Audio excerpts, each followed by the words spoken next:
Hello students, हम लोग करने वाले हैं class 11th chemistry chapter number first और हमारे एक्सरसाइज के क्वेश्चन चल रहे हैं। हम लोग क्वेश्चन नंबर 1.27 पर आ गए हैं, तो चलिए शुरू करते हैं। क्वेश्चन नंबर 1.27 है convert the following into SI unit. तो हम लोगों को यहाँ पर एसआई यूनिट्स या फिर बेसिक यूनिट्स में इन्हें क्वांटिटीज को कन्वर्ट करना है। तो चलिए करना शुरू करते हैं हम लोग। तो फर्स्ट क्वांटिटी है 28.7 पिकोमीटर। तो यहाँ पे ये जो क्वांटिटी है वो लेंथ को रिप्रेजेंट करती है और लेंथ की जो एसआई यूनिट है या जो बेसिक यूनिट है वो मीटर होती है। तो हमारा जो फर्स्ट पार्ट है उसका आंसर क्या बनेगा, 28.7 मल्टीप्लाई बाय पिकोमीटर को अगर मीटर में बदलना है तो 10⁻⁻12 हमें लिखना पड़ेगा। अगर एक डेसिमल पॉइंट आप यहाँ पर शिफ्ट कर देते हो लेफ्ट साइड तो एक पावर ऐड हो जाएगी, तो मतलब -11 हो जाएगा। तो ये आपके पास बेसिक यूनिट के अंदर आंसर कन्वर्ट हो गया। सेकंड पार्ट है 15.15 पिकोमीटर। तो 15.15 और पिकोमीटर को कन्वर्ट करेंगे अगेन 10⁻⁻12 के साथ, और यहाँ पर डेसिमल पॉइंट जब शिफ्ट करेंगे तो ये बन जाएगा 10⁻⁻11 मीटर। तो इस तरीके से हमारे पास मतलब ये क्वांटिटी भी किसमें कन्वर्ट हो गई, मीटर में, क्योंकि यहाँ पे भी पिकोमीटर है। आपकी बुक में यहाँ पे 15.15 माइक्रो सेकेंड दिया हुआ है, तो प्रिंटिंग मिस्टेक हो सकती है। तो टाइम की जो ऐसा यूनिट होती है वो सेकंड होती है, तो इसे अपन कन्वर्ट कर देंगे 15.15 इंटू माइक्रो के लिए हमें 10⁻⁻6 लिखना पड़ेगा और 1.515 और इधर पावर एक प्लस हो जाएगी तो -5 लिख देंगे। थर्ड पार्ट है हमारे पास 25365 मिलीग्राम और जो ऐसा यूनिट होती है मास की वो होती है केजी। तो केजी में कन्वर्ट करेंगे, तो केजी में कन्वर्ट करने के लिए आप लोगों को करना क्या पड़ेगा, 10⁻⁻6 से मल्टीप्लाई करना पड़ेगा। तो मतलब 25365 मिलीग्राम्स को केजी में बदलना है तो 10⁻⁻6 से मल्टीप्लाई कर देंगे।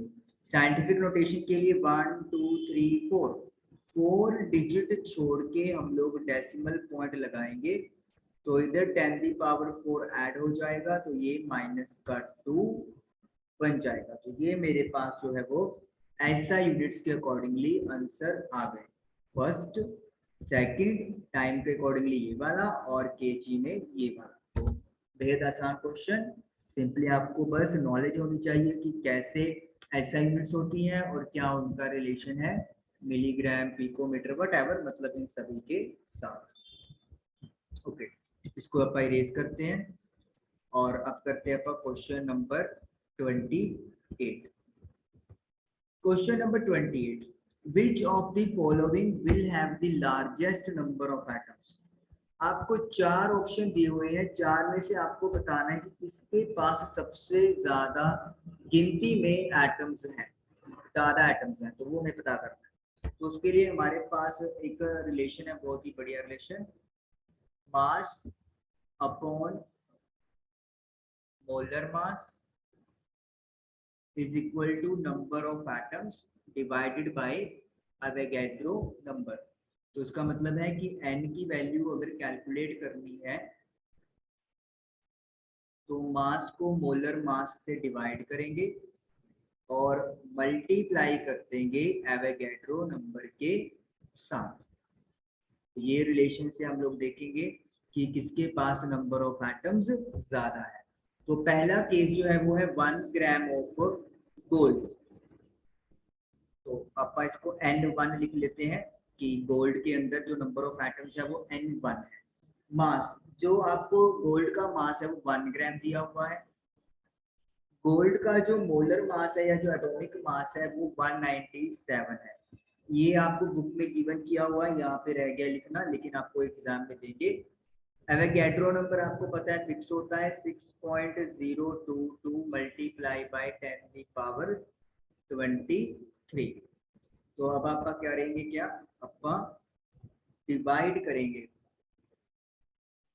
6.022 डिवाइडेड बाय 197, तो ये मेरा आ रहा है 0.0306 मल्टीप्लाई बाय 10 की पावर 23। ओके, अब मुझे करना क्या है, मुझे यहाँ पे जो डेसिमल पॉइंट है वो 3 के बाद शिफ्ट करना है 3.06, यानी कि मैं डेसिमल पॉइंट को 2 डिजिट्स राइट साइड की तरफ लेके गया हूँ, तो जो पावर है वो 2 से कम हो जाएगी, यानी कि 21 यहाँ पर रह गया। तो इतनी एटम्स आ गई हमारे पास किस चीज की, ये आ गई आपके पास गोल्ड की। Okay, now we will calculate sodium 1 gram Na यानी सोडियम के अंदर। तो यहाँ पे नंबर ऑफ एटम्स N2 लिख लो। तो कितने मास गिवन है 1 ग्राम, मोलर मास या फिर एटॉमिक मास सोडियम का 23 होता है, मल्टीप्लाई वही करेंगे 6.022 इंटू 10 की पावर 23, क्योंकि एवोगैड्रो नंबर की वैल्यू फिक्स है। 6.022 को 23 से डिवाइड किया तो 0.262 मल्टीप्लाई बाय 10 की पावर 23 बन गया। जब पॉइंट को आगे शिफ्ट करेंगे तो 2.62 मल्टीप्लाई बाय एक पावर कम हो जाएगी, दैट इज 10 की पावर 22 हमारे पास आ जाएगा। ओके, तो ये सोडियम के अंदर नंबर ऑफ एटम्स निकली। अब थर्ड करेंगे लिथियम के लिए। तो ये फर्स्ट था गोल्ड के लिए, सेकंड था सोडियम के लिए, आप कैलकुलेट कर रहे हैं अपना लिथियम के लिए। तो N3 को लिख लेते हैं। मास गिवन 1 ग्राम है, लिथियम का जो एटॉमिक मास है वो हमें दिया हुआ है 7। लिथियम का जो मोलर मास है वो है 7, और एवोगैड्रो नंबर अगेन फिक्स है 6.022 मल्टीप्लाई बाय 10 की पावर 23। तो अब आप डिवाइड करेंगे 6.022 को 7 से, ये मेरे पास आ गया 0.86 मल्टीप्लाई बाय 10 की पावर 23 एटम्स। ओके, तो अगर हम लोग उसको पॉइंट को यहाँ पे शिफ्ट करते हैं तो ये आपका बन जाएगा 8.6 मल्टीप्लाई बाय 10 की पावर 22 एटम्स। अब हमारे पास लास्ट वन है 1 gram of chlorine, fourth part Cl2, number of atoms N4 लगा लो। क्लोरीन का जो मास है वो 35.5 होता है एटॉमिक मास, क्योंकि Cl2 लिखा हुआ है तो मल्टीप्लाई बाय 2 करेंगे, तो 35.5 को 2 से मल्टीप्लाई करेंगे तो इट विल बी 71, मल्टीप्लाई होएगा एवोगैड्रो नंबर से, तो 6.022 को 71 से डिवाइड करेंगे तो 0.848, नहीं सॉरी 0.0848 मल्टीप्लाई बाय 10 की पावर 23। तो अब आप डेसिमल पॉइंट यहाँ पे लिखेंगे 8.48, तो 2 डिजिट हम लोग यहाँ पे लेके गए हैं तो पावर 2 कम हो जाएगी, तो ये हमारे पास आ गया।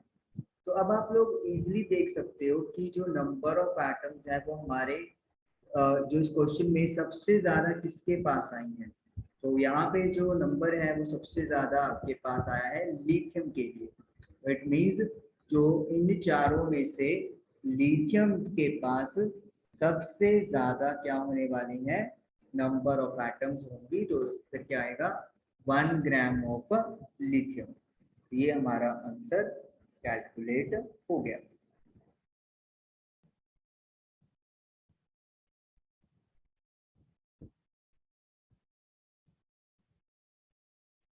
थोड़ा सा एडिट यहाँ पे करना चाहूंगा क्योंकि हमारे पास यहाँ पे क्लोरीन Cl2 था, तो क्लोरीन का एक यहाँ पर मॉलिक्यूल हमें गिवन है, तो इसका मतलब है ये हमारे पास जो है वो एटम्स नहीं, ये क्या निकल के आए हैं, मॉलिक्यूल्स निकल कर आए हैं, मॉलिक्यूल्स। तो क्लोरीन यानी Cl2 के इतने मॉलिक्यूल्स हैं। अब एक मॉलिक्यूल के अंदर क्लोरीन की 2 एटम्स हैं, तो इसका मतलब क्या हो गया, हमें ये जो मॉलिक्यूल्स निकले हैं इनको मल्टीप्लाई बाय 2 करना पड़ेगा। तो मल्टीप्लाई बाय जब आप 2 करेंगे तो मेरे पास आएगा 16, कलर चेंज कर लेते हैं आप इधर, 16.96 इंटू 10⁻21। यहाँ पे मैं 1.6 जब करूंगा, पॉइंट इधर शिफ्ट करूंगा यहाँ पे, तो एक पावर इंक्रीज हो जाएगी, 10⁻22 बन जाएगा। तो अब ये एटम्स आएंगे, वो पहले क्या आए थे हमारे पास, मॉलिक्यूल्स कैलकुलेट हुए थे, लेकिन जो अभी भी आंसर है वो रहेगा तो हमारा यही लिथियम ही। लेकिन फिर भी ये आपको करेक्शन करना जरूरी है कि बहुत बड़ी गलती है, यहाँ पे हमें Cl की बात नहीं की, Cl2 की बात की है। तो फिर ये क्या कैलकुलेट हो गया है हमारा, मॉलिक्यूल्स के इतने क्लोरीन यानी Cl2 के मॉलिक्यूल्स थे।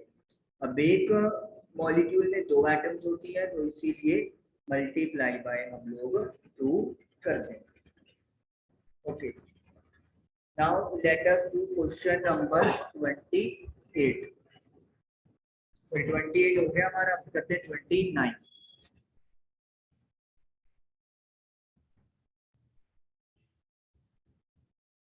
29th क्वेश्चन है, calculate the molarity of a solution of ethanol in water.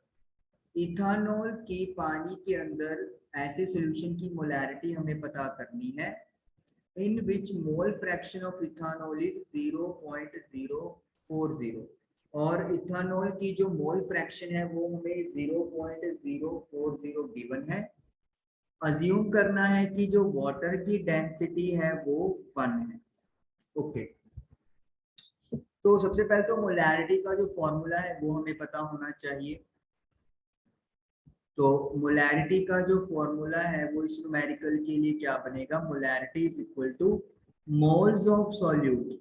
तो यहाँ पे सॉल्यूट कौन है मेरे पास, इथानॉल, तो यानी कि C2H5OH के moles divided by volume of solution, जो लीटर्स में निकालना है। अब ऐसे न्यूमेरिकल्स के लिए जो वॉल्यूम ऑफ सॉल्यूशन है वो हम लोग क्या लेट कर लेते हैं, क्योंकि मोल फ्रैक्शन ऑफ इथानॉल हमें दिया हुआ है और वाटर की डेंसिटी भी 1 है, तो हम लोग जो वॉल्यूम ऑफ सॉल्यूशन है वो नियरली इक्वल टू लिख लेते हैं वॉल्यूम ऑफ वाटर, जो कि 1 लीटर होता है जब हम लोगों को इस तरीके से क्वेश्चन पता करना होता है। जब मोलैरिटी हमें पता करनी हो लेकिन वॉल्यूम के बारे में कुछ और ना दिया हो, तो हमें सॉल्यूशन का वॉल्यूम 1 लीटर अज्यूम करना होता है। चलिए, तो वॉल्यूम तो हमारा खैर 1 लीटर आ गया, लेकिन अब अपने मोल्स कैलकुलेट करने हैं। मोल्स के लिए हम लोग हिंट कहाँ से लेंगे, हम लोग मोल के लिए हिंट लेंगे यहाँ से, जो मोल फ्रैक्शन दिया हुआ है।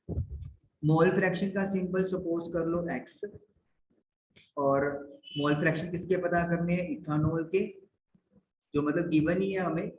तो ये इक्वल टू किसके होगा, moles of ethanol divided by total number of moles. ये इथानॉल के मोल्स हो गए प्लस ये हो गए वाटर के मोल्स। तो मोल फ्रैक्शन जो है वो आपको दिया हुआ है 0.040। मोल्स तो हमें पता ही नहीं है, तो या फिर आप ये कह सकते हैं कि यही पता करने के लिए हम लोगों ने ये फॉर्मूला यूज किया है। नीचे भी हम लोगों को मोल्स नहीं पता। वाटर के मोल्स कैलकुलेट कर सकते हैं। मोल्स का फॉर्मूला क्या होता है नंबर ऑफ मोल फाइंड करने के लिए? मास को मोलर मास से आप डिवाइड करते हो। अब जब हम लोग वॉल्यूम ऑफ वाटर 1 लीटर ले रहे हैं और डेंसिटी भी 1 है, तो उस केस में जो मास है वाटर का वो ग्राम में 1000 हो जाता है। यानी कि 1000 ग्राम जो है वो मास हम लोग इसका लेट कर लेंगे, वो लेट हो जाएगा वाटर का। जब डेंसिटी 1 है वो तो फिक्स है, तो जितना वॉल्यूम होता है सेंटीमीटर क्यूब के अकॉर्डिंगली उतना ही हमारे पास मास चला जाता है। तो 1000 ग्राम मास ऑफ वाटर हो गया। मोलर मास वाटर का 18 होता है। H2O का फॉर्मूला, हाइड्रोजन का 1 इंटू 2 2 2 प्लस 16 18 आ गया। इसको जब सॉल्व किया तो 15.55 मोल्स आ गए। तो इसका मतलब है कि जो वाटर के मोल्स हैं वो मेरे पास 55.55। नाउ अब हम लोगों को क्या करना है? Cross multiply. मैं यहाँ पर N2CH5OH को सिंपली यहाँ पे A लिख लूंगा, मतलब क्योंकि इतना थोड़ा सा ज्यादा कॉम्प्लिकेटेड सा लगता है तो मैंने इसको Na लिख दिया। ऊपर पहली लाइन में आप इसको ज्यूम कर लियो तो ये आसान हो जाएगा आपके लिए। अब आप क्या करोगे? Cross multiply. 0.040 को Na से मल्टीप्लाई किया और फिर हम लोग 55.55 से मल्टीप्लाई करेंगे, तो 2.22 that is equal to Na। अब Na वाले जो वैल्यूज हैं या जो टर्म्स हैं उनको एक साइड पे इकट्ठा कर लो। 2.22 इज इक्वल टू, तो Na यानी कि 1 में से 0.040 माइनस करेंगे तो 0.96 हमारे पास बच गया। अब 2.22 को 0.96 से डिवाइड किया तो Na की वैल्यू 2.312 आ गई। तो इतने मोल्स आ गए हैं हमारे पास किसके? ये इथानॉल के मोल्स आ गए। अब मोलैरिटी पता करनी है, तो मोलैरिटी का फॉर्मूला आपके पास लिखा हुआ है, मोल्स अपॉन वॉल्यूम। तो मोल्स अभी कैलकुलेट करके हटे हैं 2.312। सॉल्यूशन का वॉल्यूम लीटर में हमने 1 अज्यूम किया पहले ही, तो ये हमारा आंसर आ गया 2.312 कैपिटल M या फिर 2.312 मोल पर लीटर। तो ये हमारा आंसर आ गया इस चीज का, मोलैरिटी का। तो यहाँ पे जैसे आपको ये जूम करना है कि volume of solution volume of water के इक्वल होगा, दैट इज 1 लीटर। और जब पानी 1 लीटर होता है तो उसका मास 1000 ग्राम्स हम लोग टेक ओवर करते हैं। ये दो बातें हैं जो आपने याद रखनी है। चलिए अब करते हैं अपन next. What will be the mass of 112C of carbon atom in gram? तो हमारे पास कार्बन 12 की एक एटम है और हमें उसका मास पता करना है ग्राम्स के अंदर। तो चलिए कर लेते हैं पता। 1 मोल ऑफ 12 कार्बन हैज, तो कार्बन 12 के एक मोल में कितनी एटम्स होंगी? 1 मोल में हमें पता है नंबर ऑफ एटम्स फिक्स होती है 6.022 मल्टीप्लाई बाय 10⁻23 एटम्स। और इतनी एटम्स का मास किसके इक्वल है? दैट इज 12 ग्राम्स, क्योंकि कार्बन के 1 मोल में कितना मास होगा? 12 ग्राम। तो उन्होंने आपसे कितनी एटम का पूछा है? एक एटम का मास पूछा है। तो mass of this much atoms 12 ग्राम। तो मास ऑफ वन एटम कैसे कैलकुलेट करेंगे, 6.022 मल्टीप्लाई बाय 10 की पावर 23 से डिवाइड। पॉइंट हटा के ऊपर क्या आ जाएगा, 000 6022 और 10 की पावर 23 उधर जाकर माइनस हो जाएगा। अब इसको अपन डिवाइड कर लेंगे 12,000 को 6022 से, तो I am getting 1.99 multiply by 10 की पावर -23 ग्राम। तो ये हमारे पास आंसर आ गया। मतलब एक एटम का मास इतना होता है जो है 1.99 मल्टीप्लाई बाय 10 की पावर -23 ग्राम। तो आप देख सकते हो बहुत ही स्मॉल मास है कार्बन की एक एटम का। तो इस तरीके से क्वेश्चन नंबर 1.30 भी हमारा डन हुआ। तो आज हम लोगों ने 4 क्वेश्चंस किए, 27, 28, 29 एंड 30। आई होप आप लोगों को समझ में आए होंगे। Thank you for watching the video.